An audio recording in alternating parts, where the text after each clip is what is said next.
Hey guys and girls, welcome to my very first movie review. Ah yes, Harry Potter, the boy who lived.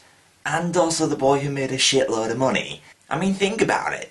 J.K. Rowling is now richer than the Queen of England, and all the film adaptations are amongst the highest grossing films of all time. Whether the franchise is deserving of this or not is debatable, but I've read the books and I thoroughly enjoyed them all.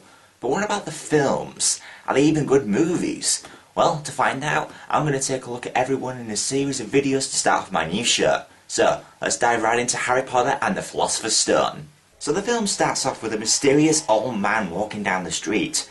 We see him putting out a few lights with his pocket lighter as he rendezvous with Professor McGonagall, but their meeting is disrupted when this happens.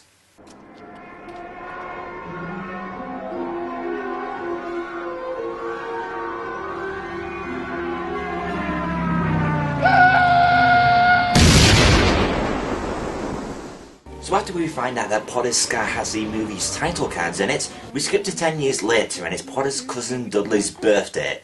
He's not too pleased with what he got, however. How many are there? 36. Counted them myself.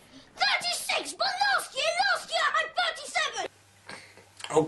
Okay, this kid has serious health issues. That's not to mention how scary that was. Don't believe me? Watch what happens when I put his reaction in slow motion.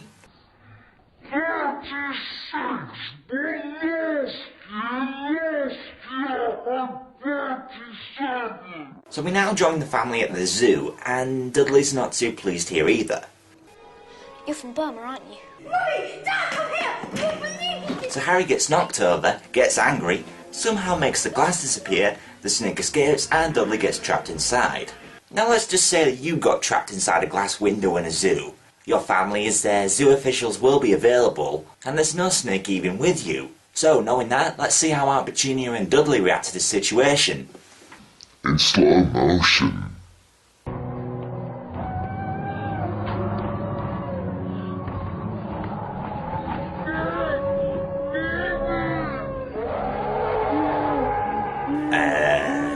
Okay, next scene.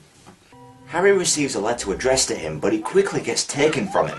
But this doesn't stop owls continuing to send countless letters. Sunday arrives, and after a bit of well-timed irony, No post on Sunday. letters start to swarming on the house. Okay, what is it with them screaming at everything? I mean, the worst that could happen is a paper cut.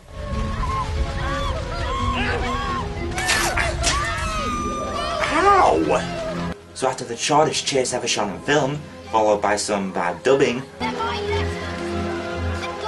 Uncle Vernon has an ingenious plan. That's it! We're going away! Far away! Where they can't find us! Daddy's gone mad, hasn't he? Says you who so far in this movie has done the following things.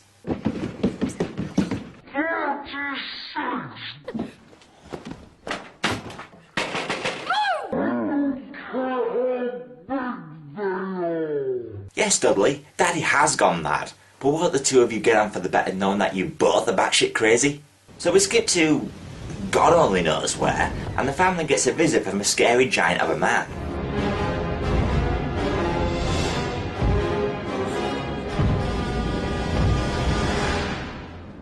Sorry about that. Well, that was a little anticlimactic. Hell, the editors might as well have just done this.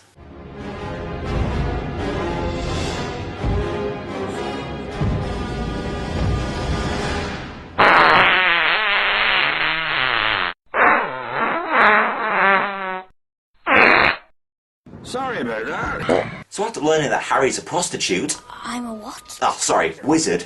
Hagrid takes Harry to London to buy some school supplies. Is it just me, or does this seem a little... wrong? I mean, think about it. You've got a big fat hairy man who breaks down your own door, offers you cake, starts spouting nonsense about a fantasy world full of magic, and takes you into a dingy part of London whilst having conversations like this. Can we find all this in London? You know where to go. Ugh. Moving on. Harry and Hagrid enter the Wizarding Street of Diagon Alley, but Harry needs...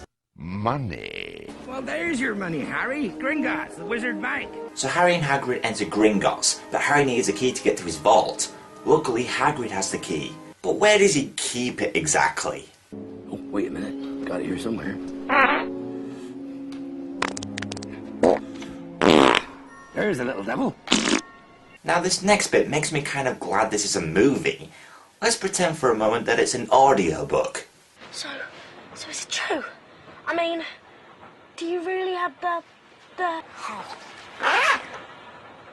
Whoa. Bertie wants every flavour beans? They mean every flavour. There's chocolate and peppermint, and there's also spinach, liver and tripe. George sweared he got a bogey flavoured one once. Okay, but we're all wondering if there's one that tastes like poo. Don't deny it, ever since you heard there was a bogey flavoured one, you've been wondering how far Bertie Bott would go. So after Harry arrives at the school, we meet the Sorting Hat, who sorts all the students into their houses. What kind of clap is that? The whole point of a clap is so you can hear it. Can you hear this? No. Better be Gryffindor!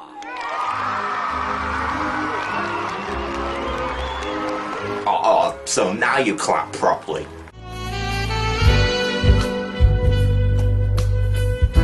No. Dirty old man.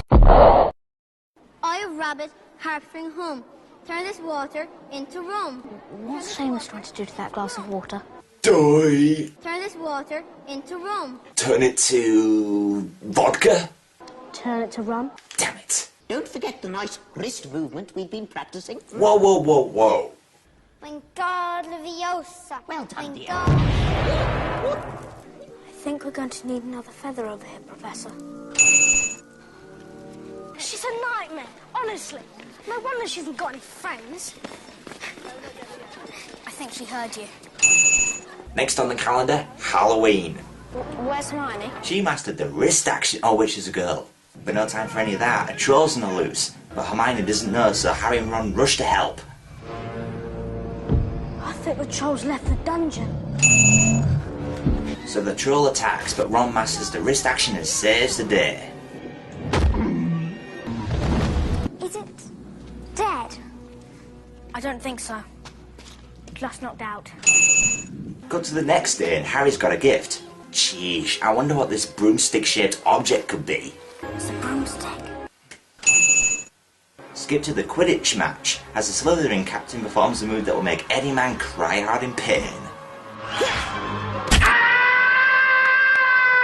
Take that side! Sheesh, Hitler didn't sound that evil.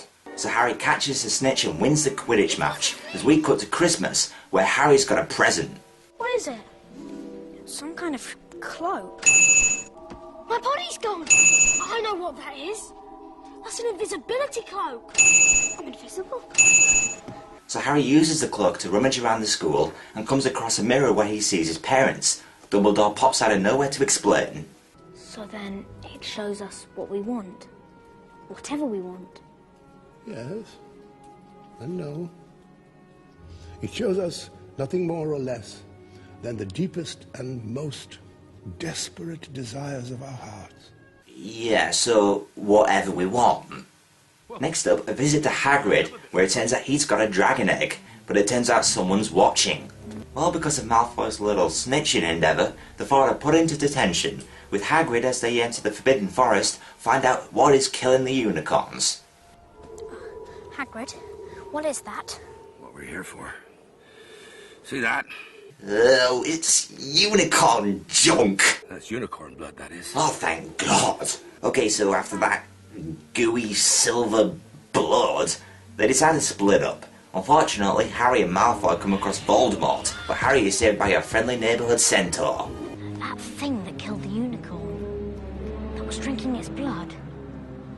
That was Voldemort. You know what is hidden in the school at this very moment, Mr. Potter. The Philosopher's Stone. Okay, but how the hell did Voldemort even know about the Philosopher's Stone?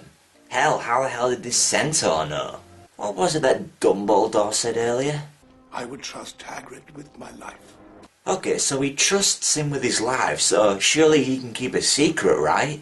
Shouldn't have said that. I shouldn't have told you that. I shouldn't have told you that. I should not have told you that. I shouldn't have said that. I should not have said that. Apparently not. So Snape's none the wiser as our heroes head down the trapdoor without a single instrument in hand. I don't know, maybe they were planning an armpit fart serenade, but lucky them. He's snoring. He's put a spell on the harp. We have to move its paw. The harp. It stopped playing. So the three head down the trapdoor to discover killer plant life. Hermione tells them that they can break the plant's grasp by relaxing. Harry manages to escape. Harry! He's not relaxing, is he? Apparently not. So Ron's not listening, so it's up to Hermione to save the day. I'm reading something in herbology. Devil snare, devil snare. It's deadly fun. So shoot it with a gun.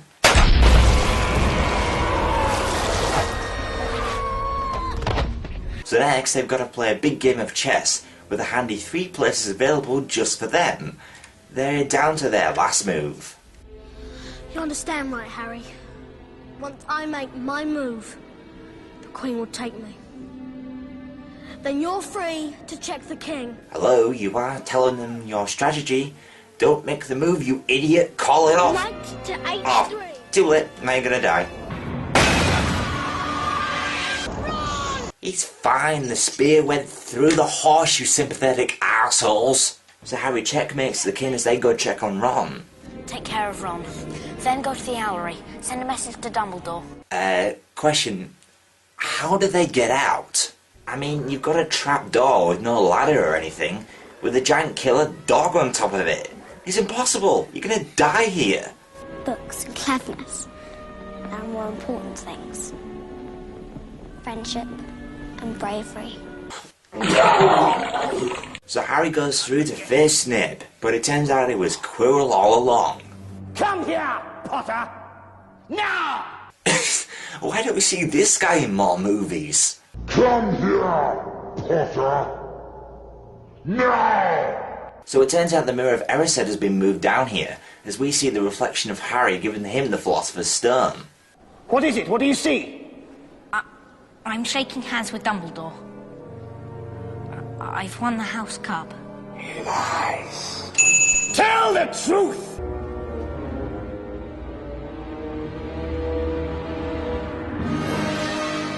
Have you ever noticed that Harry doesn't use a single spell in the first movie?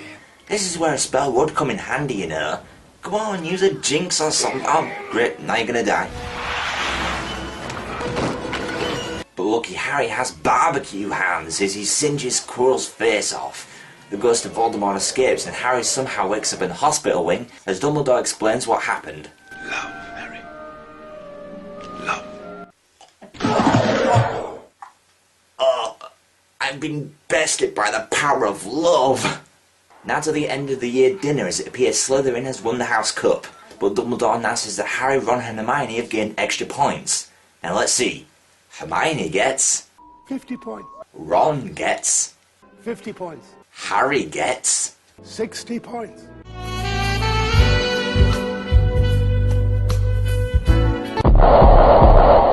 And with an extra boost of points by Neville, Gryffindor win the House Cup. And with a cheery goodbye, our heroes board the Hogwarts Express and head home. I'm not going home. Not really. Okay, and with that our credits roll. Whew.